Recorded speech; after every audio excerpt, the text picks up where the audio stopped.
Today I'm going to show you how to change the radiator on a 2007 Jeep Wrangler. This is a Wrangler Unlimited 4-door with a manual transmission. Start by positioning catch container underneath the radiator. Open the drain valve on the passenger side of the radiator. Just let it drain into the catch container. Now remove the air cleaner box. Just take an 8mm and loosen the hose clamps.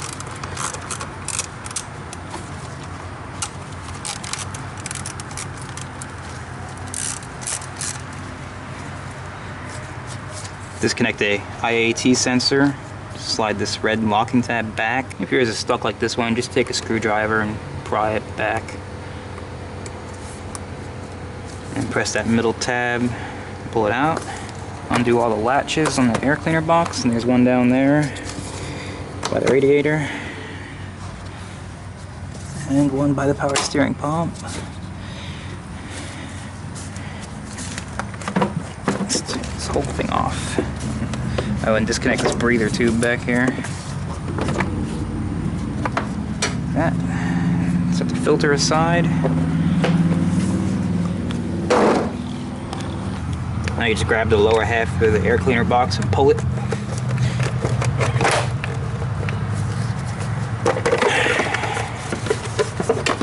It's just held on with these pegs. If your drain valve got clogged like this one did, you can disconnect the middle radiator hose and drain it that way. Just take a pair of vice grips and squeeze the spring hose clamp. Just slide it back and slowly pull the hose because all that coolant's going to rush out. And hope to make most of it into the catch container. It also helps to open the radiator cap, so that has air replacing coolant in the radiator. Disconnect the upper radiator hose with a vice grip. Squeeze this hose clamp.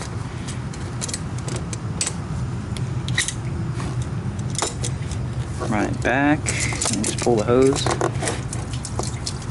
There's always going to be a little coolant in there.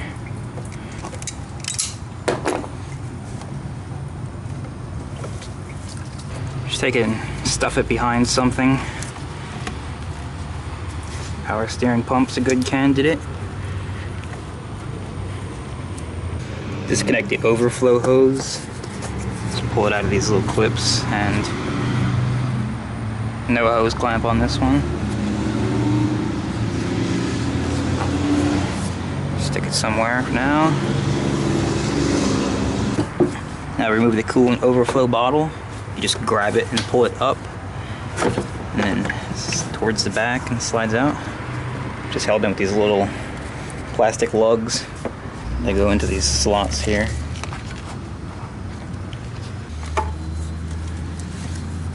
Be sure to drain the overflow tank.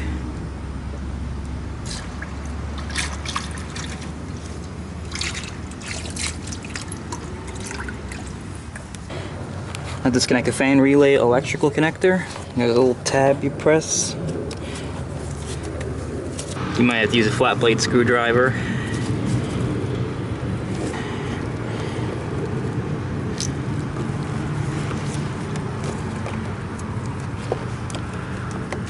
Just push the tab and wiggle the connector back.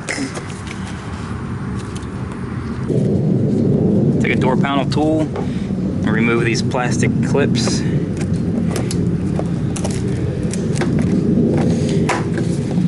Pry them up.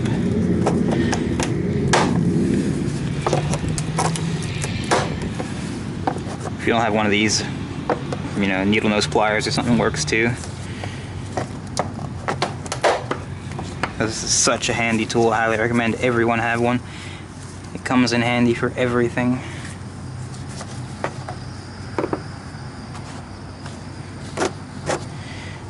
Now just pull this upper plastic thing out from under the grill, and look at all the goodies underneath.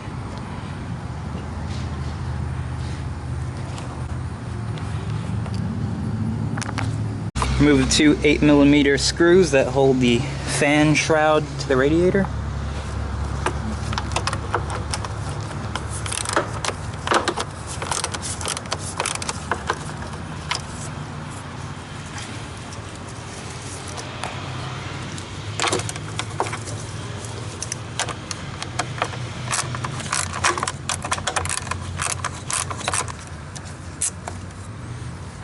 There's 3 more of these plastic clips that run along the bottom of the fan shroud. They're pretty hard to see, but you can feel them. If you don't want to get down there and get an antifreeze shower, you can just do them from the top here.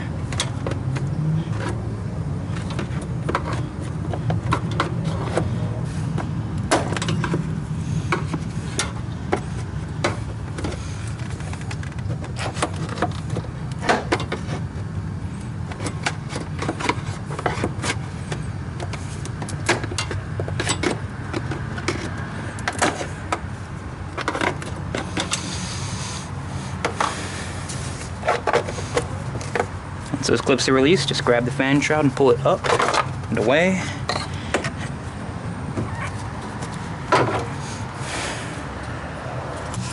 There's those clips just to give you an idea of where they are. Now remove the two 10mm bolts that hold the radiator in at the top. There's one on each side.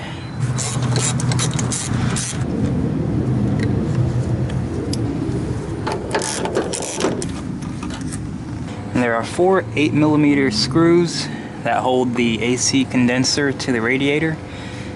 They're kind of tricky to get to. I remove the grill by removing these plastic scrivets.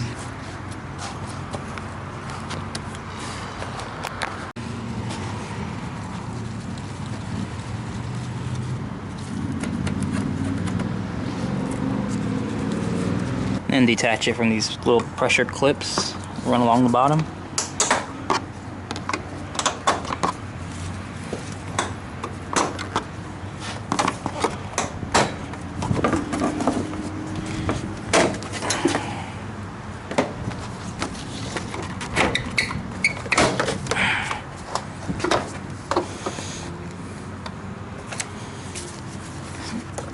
Disconnect the turn signal lights.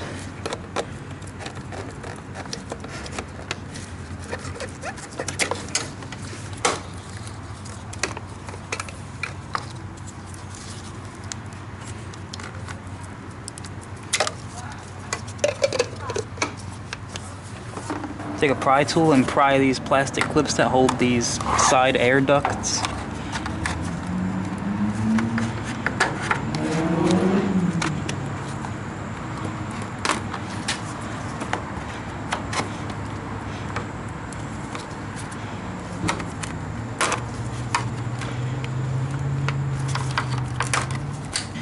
There isn't usually enough room to get a ratchet on the bottom 2 screws, so you have to use a box end wrench.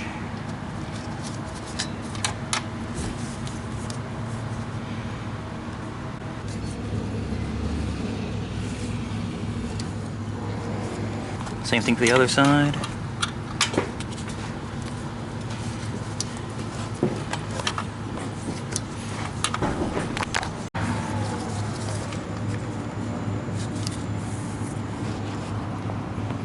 The top ones you can just reach with an extension usually.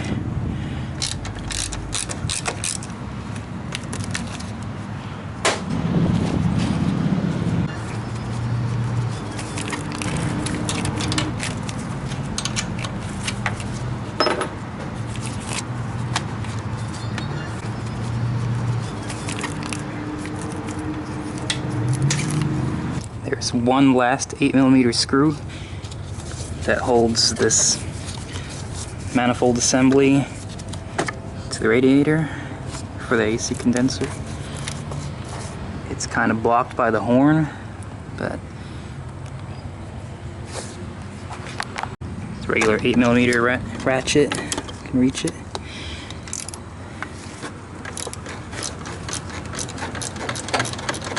Use a magnetic pickup tool to grab hold of the screw so it doesn't fall. There's a bunch of various electrical connectors that attach to the radiator with those plastic clips. So just pry those out.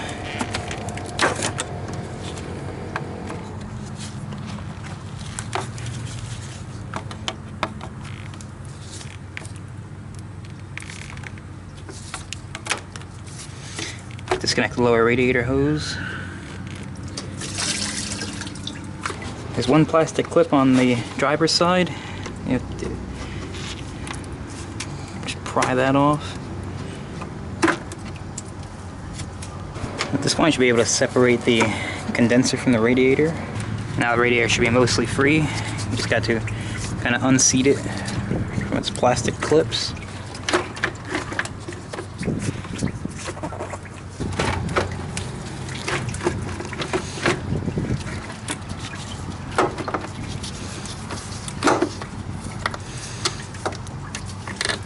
Kind of work those air duct flaps away from the radiator.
Get the radiator free from all the various things it's going to get hooked on while you're pulling it up. And then you should finally be able to pull it out. Just take a minute to compare the old radiator to the new radiator. Make sure everything's where it's supposed to be.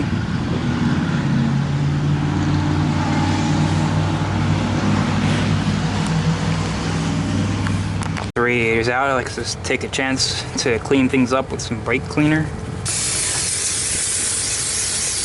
Get all the coolant out of here.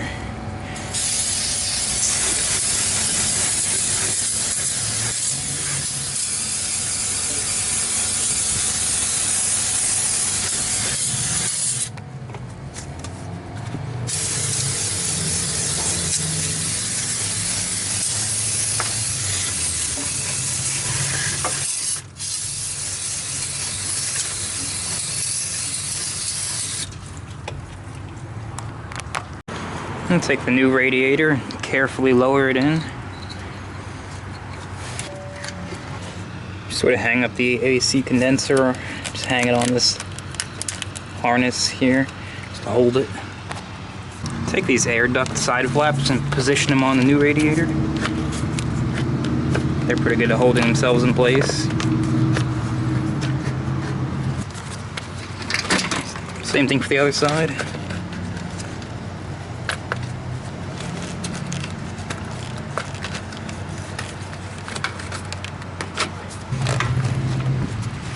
Now you just gotta get the position, radiator in position.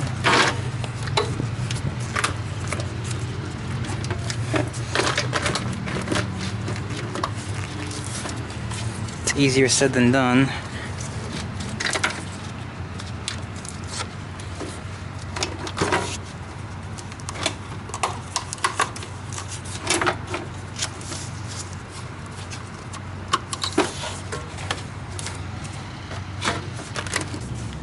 Now guide the new radiator in, starting with these plastic air ducts.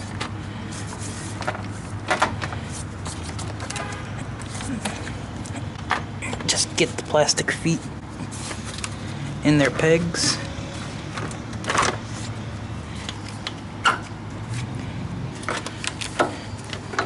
Make sure you're not pinching the AC condenser. There. Once these radiator legs are seated, then you can stick these air duct clips back in.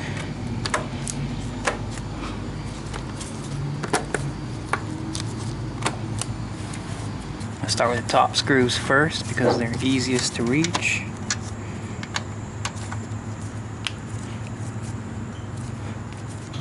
Start each one a couple turns, but don't torque any one of them down until they're all started, including the one on the side that holds the AC connections to the radiator.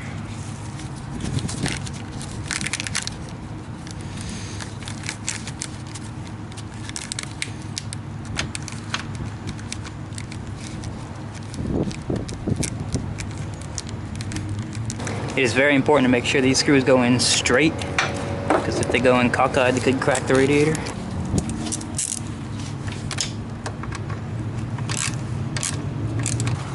Don't forget the one on the side.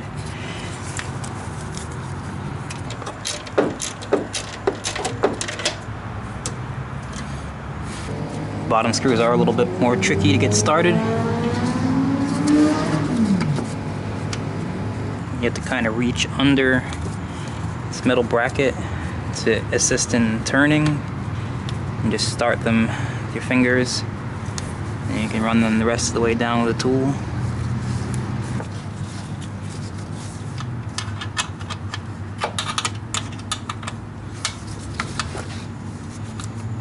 And same thing for the last one. Thankfully, it's the last one.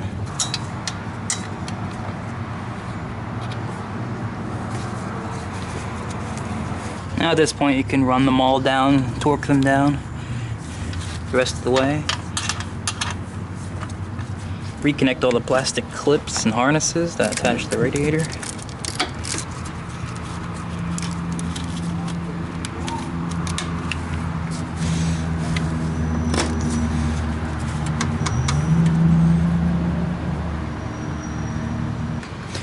Reinstall the two 10mm bolts that hold the radiator in. Upper mount.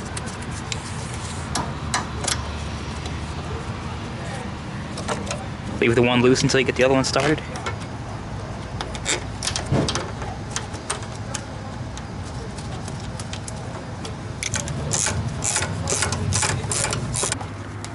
Next, start reinstalling the grill.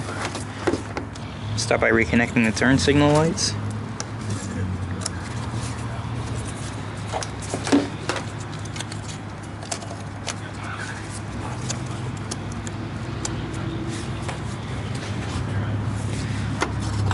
Start by lining up all these spring clips on the bottom. Roll it forward and then just beat them in place.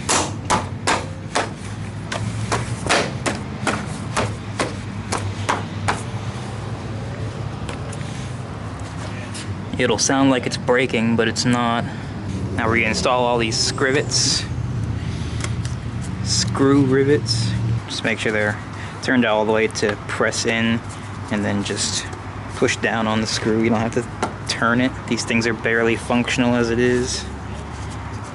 Even brand new. Now it's time to reinstall the fan.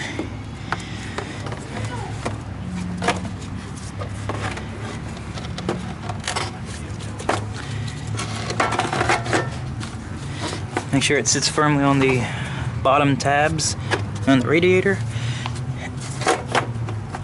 Everything lines up.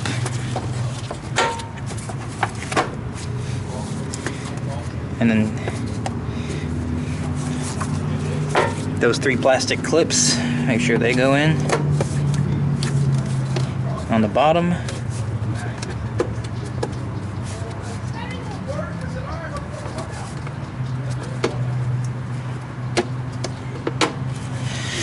And thread the two 8mm bolts, hold the fan shroud to the radiator.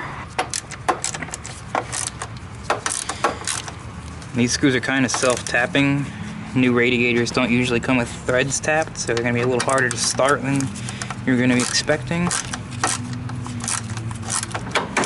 Once they're both in, torque them down. Reinstall this upper shroud thing.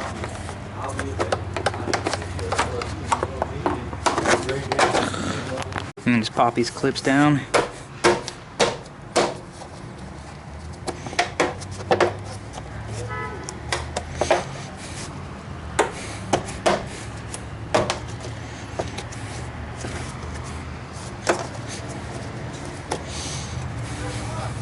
reconnect the middle radiator hose. Vice grip on the hose clamp. Hope you can see it's getting dark.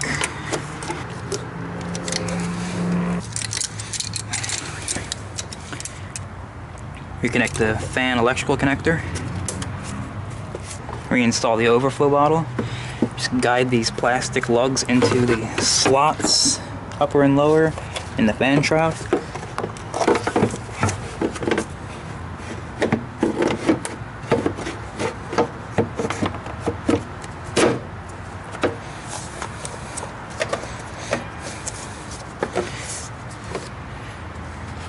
Reconnect the overflow hose and set it in its clips. Now reconnect the upper radiator hose.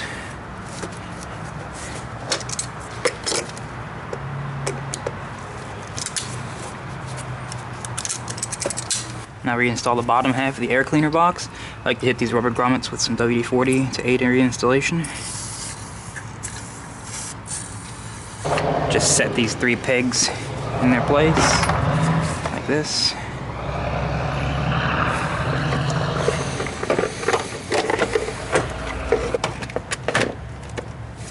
And set the air filter in place. And install the upper half of the air cleaner box. Onto the throttle body. Reconnect the air intake temperature sensor.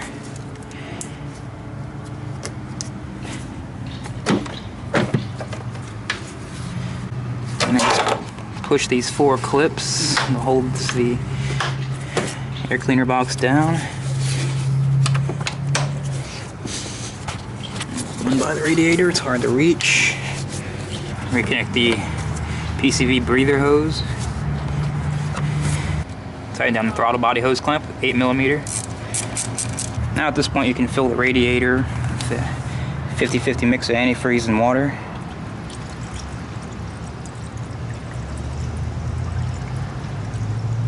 Don't forget to fill the overflow bottle to its specified fill line. And once the radiator won't take anymore, go ahead and start the engine up and let it heat up. And then just gradually top it off along the way.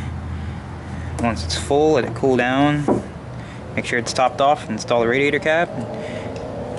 Let it heat up all the way, cool down, check it. Just burp the air out of the system. Check everything for leaks.